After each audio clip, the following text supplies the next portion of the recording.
Bismillahirrahmanirrahim. Assalamualaikum warahmatullahi wabarakatuh.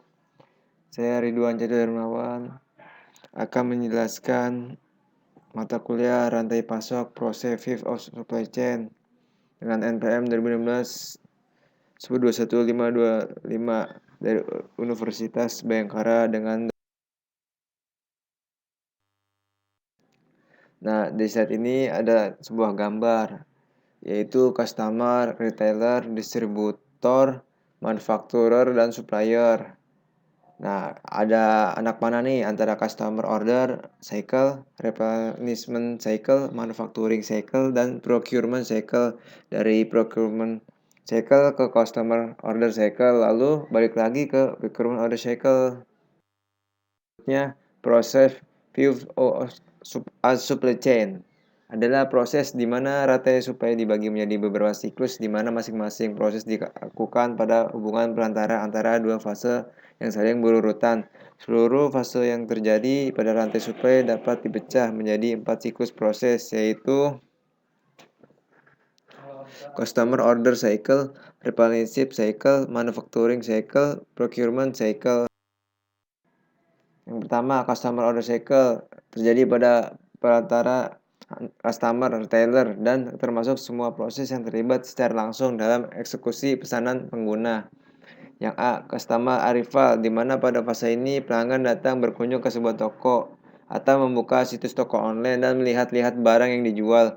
Customer Order Entry, di mana pada fase ini pelanggan sudah memilih barang yang akan dibeli dan memasukkannya ke dalam keranjang belanja, baik pada toko offline maupun online. Customer Order Fulfillment, di mana pada fase ini pelanggan mendapatkan barang pesanannya mendapatkan di sini ada apabila di toko offline. Replenishment Cycle terjadi pada perantara retailer atau distributor dan semua proses yang berhubungan dengan persediaan. Proses ini diinisiasi ketika retailer melakukan pemesanan kepada produsen dalam rangka pemenuhan kebutuhan barang di masa yang akan datang. Selanjutnya, proses yang terjadi pada replenishment cycle antara lain retail order trigger, di mana fase ini dimulai apabila ketersediaan barang sudah mulai menipis dan harus ditambah sehingga dapat memenuhi permintaan pelanggan. Yang A, retail order entry, ada pemesan baik jumlah maupun jenis barang harus dibuat secara akurat mungkin dan dilakukan secara cepat mungkin sehingga nanti supaya tidak mengalami gangguan. Yang B, retail order fulfillment, fase ini sama seperti fase customer order fulfillment, hanya entitasnya saja yang berbeda. Tujuannya pesanan barang dapat dilakukan tepat waktu dan meminimalkan biaya. Yang C, retail order receiving fase customer order receiving, hanya perbedaannya adalah ketika toko telah mendapatkan barang dari perusahaan, maka data barang, jumlah, harga tersebut harus diperbarui secara cepat melihat informasi yang terbaru terkait dengan barang tersebut. 3. Manufacturing cycle terjadi pada perantara distributor atau produsen dan semua proses yang berhubungan dengan persediaan stok distributor atau retailer. Lalu, proses yang terjadi pada manufacturing cycle antara lain order arrival from the finished good warehouse, distributor, retailer, of customer.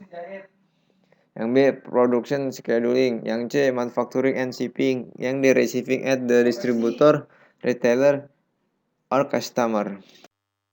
Keempat, procurement cycle terjadi pada perantara produsen, supplier, dan semua proses yang diperlukan untuk memastikan ketersediaan bahan baku untuk pembuatan sebuah produk yang sudah terjadwal. Hal terpenting yang harus diperhatikan adalah supplier bahan baku harus bersinergi dengan jalur produksi.